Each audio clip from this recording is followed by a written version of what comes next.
Good morning. আজকে 26শে December আর এখন বাজে সকাল 8:30 আর আমরা বেরিয়ে পড়লাম মিরামার রিসর্ট থেকে। আজকে আমাদের গন্তব্য হচ্ছে জলদাপাড়া ট্যুরিস্ট লজ। তবে আমরা ডাইরেক্টলি জলদাপাড়া ট্যুরিস্ট লজ যাব না, তার আগে আমরা যাব বেঙ্গল সাফারিতে। ওখানে আমাদের একটা সাফারি বুকিং আছে, সেটা করে তারপর আমরা জলদাপাড়া ট্যুরিস্ট লজ যাব। আর যেতে যেতে আপনাদের পুরো রাস্তার বিবরণ দেবো, আমাদের আজকে কীরকম এক্সপিরিয়েন্স হচ্ছে, কীরকম লাগছে বেঙ্গল সাফারি পার্ক আপনাদের ঘুরিয়ে দেখাবো। সব কিছু এই ভিডিওতে থাকবে, ভিডিওটা দেখতে থাকুন আর সঙ্গে থাকুন। এখন বাইরে 15 ডিগ্রি সেন্টিগ্রেড, ব্যাপক ওয়েদার কিন্তু। আর আমি গাড়িতে যদিও 21-এ সেট করে রেখেছি, কিন্তু বাইরে ভালো ঠান্ডা আছে। এই রাস্তা সোজা চলে যাচ্ছে শিলিগুড়ি। আমরা এই রাস্তা দিয়ে শিলিগুড়ি পার করে চলে যাব বেঙ্গল সাফারি পার্ক। আর মিরামার রিসর্টে আজকে আমাদের ব্রেকফাস্ট হয়নি, তো এখন ব্রেকফাস্টটা বাইরে কোথাও করে নেবো, ভালো কোনো জায়গা পেলে সেখানে দাঁড়িয়ে ব্রেকফাস্ট করব। এখন আমরা আরও বেশ খানিকটা এগিয়ে এসেছি আর রাস্তার দুপাশে দেখা যাচ্ছে চা বাগান। যদি এখন সেই সবুজ ব্যাপারটা নেই, কারণ সব রুক্ষ হয়ে গেছে, চা তুলে নেওয়া হয়েছে, এখন শুধু গাছগুলো রয়েছে। তবে ডান দিকে কিন্তু সবুজ চা গাছও দেখা যাচ্ছে। আমরা এখন বাঁদিকে এগিয়ে যাচ্ছি, শিলিগুড়ি যাব এখান থেকে। আর ডান দিকে জলপাইগুড়ির রাস্তা, ফুলবাড়ির রাস্তা চলে যাচ্ছে।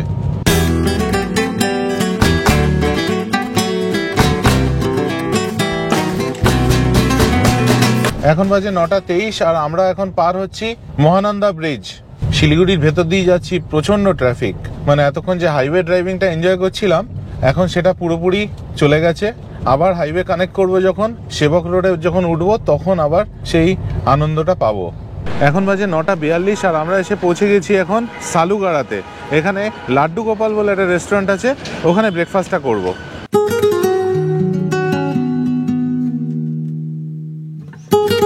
আমরা নিলাম আলু পরোটা, যার সাথে দিয়েছে দই আর আচার। টেস্ট খুব ভালো। অনিন্দিতার পিস্তাতো ভাই, ওর ওয়াইফ আর ওর মেয়ে আমাদের সাথে দেখা করতে এসেছিল। ওরা শিলিগুড়িতে থাকে। একসাথে ব্রেকফাস্ট করলাম লাড্ডু গোপালে, খুব ভালো ব্রেকফাস্ট হলো। আমরা নিয়েছিলাম 3টে আলুর পরোটা আর 3টে চা। আমাদের বিল হয়েছিল 470 রুপিস। এখন আমরা লাড্ডু গোপাল থেকে বেরিয়ে পড়েছি আর যাচ্ছি আমাদের গন্তব্য বেঙ্গল সাফারি পার্কের দিকে। এই ডান দিকে যেটা দেখতে পাচ্ছেন সেটা হচ্ছে বেঙ্গল সাফারি পার্ক। এটা আমরা ছেড়ে বেরিয়ে যাচ্ছি। এটার কারণ হচ্ছে যে আমাদের বুকিং আছে দুপুর 12টা আর এখন বাজে 11টা। তো এখানে সামনে একটা খুব সুন্দর মোনাস্ট্রি আছে, সেইটা আগে দেখে নিয়ে আমরা আর আধ ঘন্টার মধ্যে বেঙ্গল সাফারি পার্কে ঢুকবো। এখন বাজে 11:06 আর আমরা এসে পৌঁছলাম ইওয়াম ইন্ডিয়া মোনাস্ট্রি ফর বুদ্ধিস্ট স্টাডিজের সামনে। চলুন ভেতরে যাওয়া যাক। এই জায়গাটা কিন্তু আমার জানা ছিল না। এই জায়গাটা আমাকে অনিন্দিতার পিস্তাতো ভাই, মানে যার সাথে এক্ষুনি দেখা হলো ব্রেকফাস্টে, সে সাজেস্ট করলো। এটা না বললে আমি এখানে আসতাম না আর মিস করে যেতাম। দেখুন কি সুন্দর, কি অসাধারণ মোনাস্ট্রি।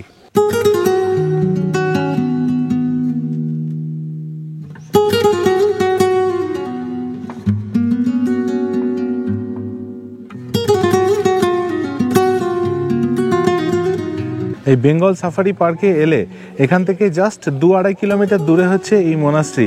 অবশ্যই একবার ঘুরে যাবেন, বেশিক্ষণ সময় লাগবে না। অসাধারণ শান্তির জায়গা।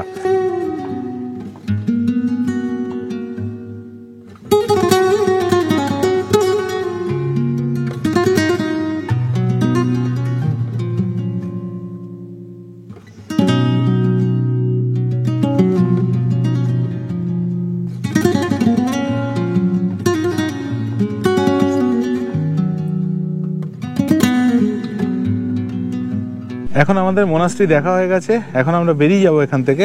আর এখান থেকে দূরে পাহাড় দেখা যাচ্ছে, একবার দেখুন কি অসাধারণ লাগছে। ওই জায়গাটায় পুরো পাহাড়ের রেঞ্জ। এই মোনাস্ট্রিতে আমি জিজ্ঞেস করলাম, ফটোগ্রাফি ভিডিওগ্রাফিতে কোনো বাধা নেই, তবে এখানে ড্রোন ফ্লাইং প্রহিবিটেড।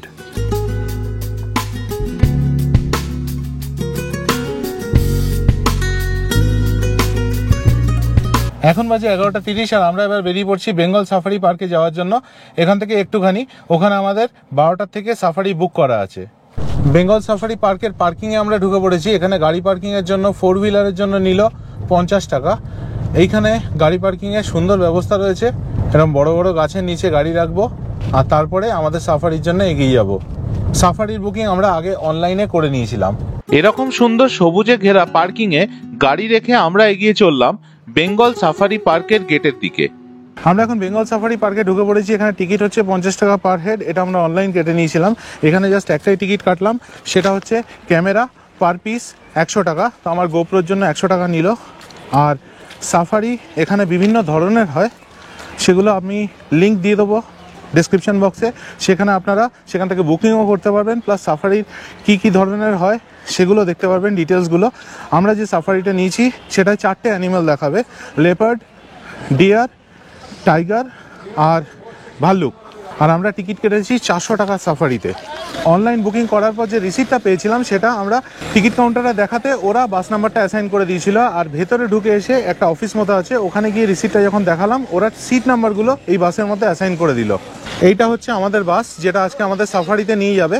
উঠে পড়েছি আমরা আমাদের বাসে, এটা এসি বাস।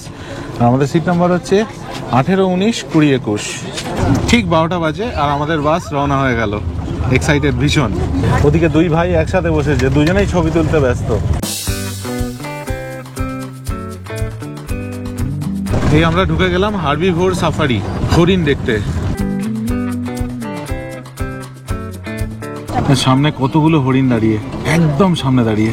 আমাদের বাসটা এখানে থামালো দেখানোর জন্য। এখানে ময়ূর দেখুন, কত ময়ূর।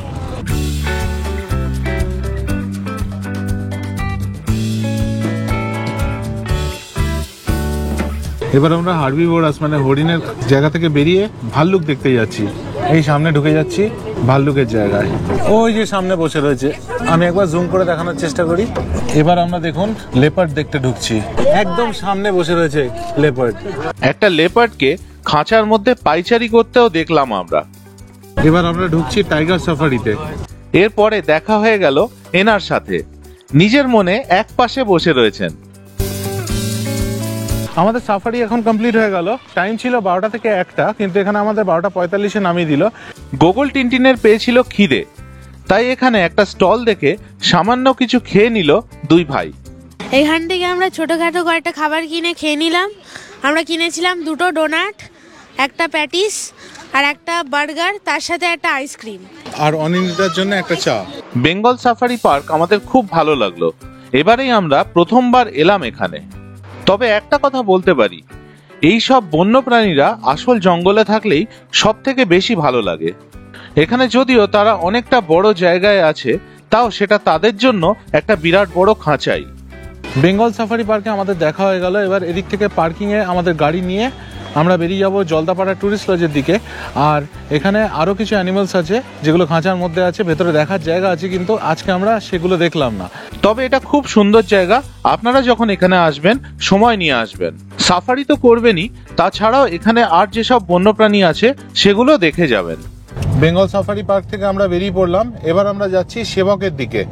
আমরা আজকে ব্রিফলি কিছুক্ষণের জন্য পাহাড়ে উঠব, করোনেশন ব্রিজ অবধি যাব, তারপর করোনেশন ব্রিজ ক্রস করে ডান দিকে বেঁকে গিয়ে আমরা চলে যাব চালসা হয়ে জলদাপাড়ার দিকে।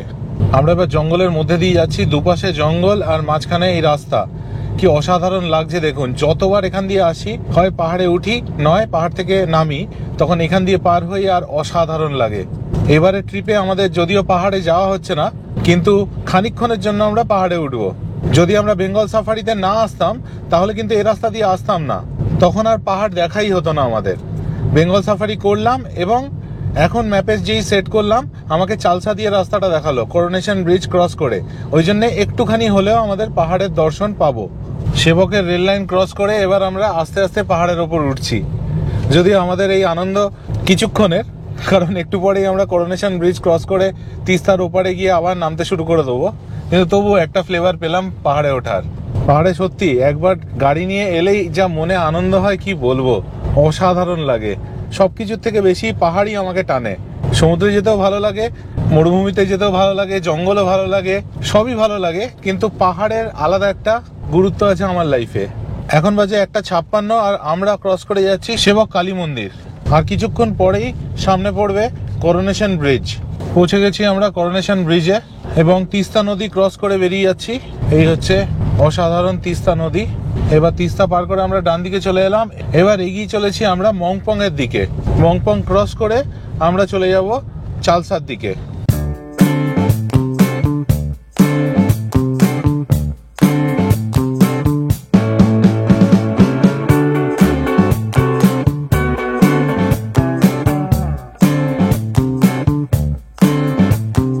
এখন আমরা আরো বেশ খানিকটা এগিয়ে এসেছি, আর এখন দেখুন রাস্তার দুধারে শুরু হয়ে গেছে চা বাগান। এখন দুপুর 3টে বাজে আর আমাদের এখনো লাঞ্চ হয়নি, তো হোটেল খুঁজছিলাম কোথায় যাব। হঠাৎ রাস্তা দিয়ে আস্তে আস্তে ডান দিকে মিও আমরে দেখতে পেলাম, ওখান থেকে চিকেন স্যান্ডউইচ আর চিকেন 65 অনিন্দিতা কিনে আনলো। এখন গাড়িতে বসেই লাঞ্চ করে নিচ্ছি। এটা একটা জিনিস ভালো হলো যে কোনো হোটেলে গেলে সময়টা অনেক বেশি লাগতো, প্রিপারেশন টাইম, সার্ভিং টাইম আমাদের, তারপর খাওয়া অনেক দেরি হতো। তার থেকে এটা ভালো হলো যে রাস্তায় রেডিমেড কিনে নিলাম। এবার এখন গাড়িতে লাঞ্চটা করে নিয়ে এগিয়ে যাব। ঠিক 10 মিনিটের একটা আমরা ব্রেক নিলাম, আমি খেয়ে নিলাম, এবার এগিয়ে চলেছি আর বাকিরা এখন খাচ্ছে। তো আজকে আমাদের লাঞ্চ ব্রেক ছিল শুধু 10 মিনিটের। চালসার থেকে জলদাপাড়ার রাস্তা থেকে একটা ছোট্ট ডিটুর নিলাম। অ্যাকচুয়ালি আমার এক কলিগের এখানে একটা ফ্ল্যাট আছে, সেখানে ইনভিটেশন আছে, সেখানে জাস্ট দেখা করতে যাচ্ছি। জাস্ট দেখুন কোন জায়গা দিয়ে যাচ্ছি, পুরো ঘন জঙ্গল, পুরো উপরে একদম গাছে ঘিরে রয়েছে, চারিদিকে গাছ, মনে হচ্ছে একটা সবুজ টানেলের মধ্যে দিয়ে যাচ্ছি, কি অসাধারণ। এখন বাজে 4:44 আর আমরা বেরিয়ে পড়েছি চালসার থেকে জলদাপাড়া টুরিস্ট লজের দিকে। আর এখান থেকে জলদাপাড়া টুরিস্ট লজের দূরত্ব হচ্ছে 63 কিলোমিটার। এখান থেকে যেতে সময় লাগবে 1 ঘন্টা 15 মিনিট, আর আমাদের যেতে যেতে অন্ধকার হয়ে যাবে। তো আজকে আর জলদাপাড়া টুরিস্ট লজে খুব একটা বেশি কিছু দেখাতে পারবো না। রুমটা অবশ্যই দেখাবো আপনাদের, কিন্তু বাইরেটা কিছু দেখাতে পারবো না, তার জন্য রয়েছে কাল এবং পরশু। এগিয়ে চলেছি এই সুন্দর রাস্তা দিয়ে। এই রাস্তা দিয়ে আমি আগেও গেছি বহুবার, তো এই রাস্তা দিয়ে আরেকবার যাওয়ার সৌভাগ্য হলো আমাদের সকলের। অসাধারণ রাস্তা। এখন আমরা ঢুকে পড়েছি চাপড়ামারি ওয়াইল্ড লাইফ স্যাংচুয়ারির মধ্যে, আর এখানে একটু দূরে দূরেই রয়েছে বোর্ড লাগানো, যাতে লেখা রয়েছে এলিফ্যান্ট ক্রসিং জোন।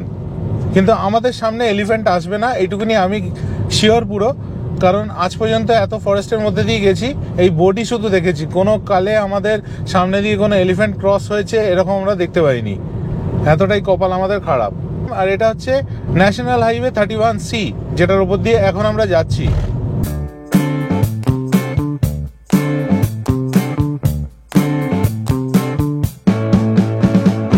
আমরা এখন ক্রস করে যাচ্ছি জলঢাকা নদী।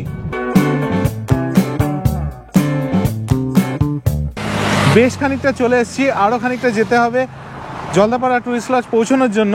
আর রাস্তায় দাঁড়ালাম একটাই কারণে, দেখুন এখানে এই ব্রিজটা ক্রস করে দাঁড়ালাম, নিচে একটা ছোট্ট নদী যাচ্ছে, আর এই পাশে এই জায়গাটায় একটা ট্রেনের লাইন, আর তার ঠিক পিছনেই হচ্ছে পাহাড়ের রেঞ্জ। যেহেতু এখন দিনের আলো কমে এসছে, খুব আবছা দেখা যাচ্ছে, কিন্তু ব্রিজটার পিছন দিকে বিশাল মাউন্টেন রেঞ্জ। আমি এখন ব্রিজের এপারে চলে এসেছি, ওই দিকটায় পাহাড় দেখালাম, এইবার এদিকটা দেখুন কি সুন্দর। এখন সূর্য ডুবে গেছে, কি সুন্দর আকাশে আলোটা দেখুন, হালকা একটা আলো। অন্ধকারেও এইসব জায়গার একটা আলাদা সৌন্দর্য আছে। চলুন এবার যাওয়া যাক। এরপর অন্ধকার হয়ে যাওয়ার জন্য আর কোনো ভিডিও করিনি। আমরা বিকেল 6টায় অরণ্য ট্যুরিজম প্রপার্টিতে পৌঁছই। আজকে মিরামার রিসর্ট থেকে জলদাপাড়ায় অরণ্য ট্যুরিজম প্রপার্টি অবধি আসতে আমাদের টোটাল টোল দিতে হলো 245 টাকা। জলদাপাড়া টুরিস্ট লজে আমরা আমাদের রুমে চলে এসেছি ফর্মালিটিস কমপ্লিট করে। আমাদের রুম নাম্বার হচ্ছে 304। এবার আপনাদের চট করে রুমটা দেখিয়ে দিই। এটা হচ্ছে মেন গেট, এখান দিয়ে ঢুকলাম, ঢুকে এই হচ্ছে আমাদের রুম। ভীষণ সুন্দর রুম। এখানে একটা বসার জায়গা, এখানে একটা লম্বা ওয়ার্ক টেবিলের মতো করেছে, ওই পাশে র্যাক রয়েছে, নিচেও জিনিসপত্র রাখার জায়গা, এখানে দুটো ড্রয়ার্স, এই হচ্ছে খাট, দুটো কোল বালিশ দিয়েছে, 3টে বালিশ দিয়েছে, দুপাশে দুটো সাইড টেবিল দিয়েছে। আর রুমের ডেকরটা এরকম, ওপরে পাখা রয়েছে, এসি রয়েছে, আর চতুর্দিকে লাইট রয়েছে। ওদিকটায় ব্যালকানি, এই হচ্ছে ব্যালকানি, কাঁচের দরজার ওপরে দুটো চেয়ার, একটা টেবিল রয়েছে। আর বাইরের ভিউ এখন আপনাদের দেখাতে পারবো না, কারণ অন্ধকার বাইরেটা। এই পাশে টিভি রয়েছে, এখানেও একটা র্যাক মতো রয়েছে। এই পাশটায় হচ্ছে একটা বড় আয়না, এখানে একটা বিরাট বড় ওয়ার্ডরোব, আর লেফটে হচ্ছে বাথরুম, ওইখানে স্নানের জায়গা, এখানে কমোড, বেসিন, আয়না, আর মোস্ট প্রবাবলি গিজারও রয়েছে ফল সিলিং এর ভেতর। আমরা আজকে যে রুমটা বুক করেছি জলদাপাড়া টুরিস্ট লজে, সেটা হচ্ছে এসি ডিলাক্স ব্রিক ব্লকে 3rd ফ্লোরে। আর এটার জন্য আমাদের পার নাইট দিতে হয়েছে 3200 রুপিস প্লাস ট্যাক্স। এখানে আমরা 2 রাত্রি থাকবো, আজ রাত আর কাল রাত। আর এখানে গুগলের জন্য একটা extra percent charge applicable. Extra percent charge হচ্ছে 20% of the room amount plus tax যদি সেম বেডে বাচ্চা শোয়, আর যদি এক্সট্রা কট নেন তাহলে 30% of the room amount plus tax. West Bengal ট্যুরিজমের হোটেল বুক করা যায় ওয়েস্ট বেঙ্গল ট্যুরিজমের অফিসিয়াল ওয়েবসাইট থেকে। ওয়েবসাইটের লিঙ্ক আমি ডেসক্রিপশন বক্সে দিয়ে দেবো।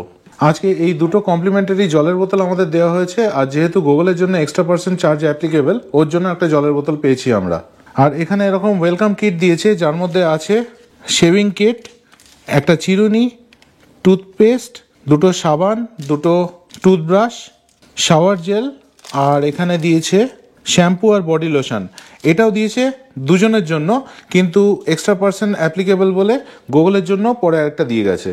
আজকে আমরা এই জলদাপাড়া ট্যুরিস্ট লজে পৌঁছতে 6টা বেজে গেছে, চারিদিকে অন্ধকার হয়ে গেছে, তো এই জন্য আপনাদের দেখাতে পারছি না, কিন্তু অসাধারণ জায়গা থাকার জন্য এই জলদাপাড়া ট্যুরিস্ট লজ। এটার এখন অবশ্য নতুন নাম হচ্ছে অরণ্য ট্যুরিজম প্রপার্টি। অসাধারণ জায়গা। কালকে সারাদিন আমরা এখানে থাকবো, দুটো সাফারি করব, সেগুলো দেখাবো, আর জলদাপাড়া ট্যুরিস্ট লজের বিভিন্ন জায়গা আপনাদের ঘুরিয়ে দেখাবো। সেগুলো আসবে এর পরের ভিডিওতে। আজকের গল্প এই পর্যন্তই। এর পরের দিন সকালে উঠে আমরা অরণ্য ট্যুরিজম প্রপার্টির থেকে যাই চিলাপাতা ফরেস্ট রেঞ্জ অফিসে, যেখান থেকে আমরা করি জিপ সাফারি। তারপর ফিরে এসে লাঞ্চ করে দুপুরবেলা আবার বেরোই মাদারিহাট ফরেস্ট রেঞ্জ অফিস থেকে আর একটা জিপ সাফারি করতে। এই দুটো সাফারি ছিল আমাদের সকলের জন্য অসাধারণ অভিজ্ঞতা। ঘন জঙ্গলের মধ্যে ঘুরে বেড়াতে দারুণ লাগলো। এই সব নিয়ে আসবো আমি আমার পরের পর্বে, তাই দেখতে থাকুন আমার চ্যানেল। আর ভিডিওটা ভালো লাগলে প্লিজ আমার YouTube channel travel with tags subscribe করবেন। ভালো থাকবেন।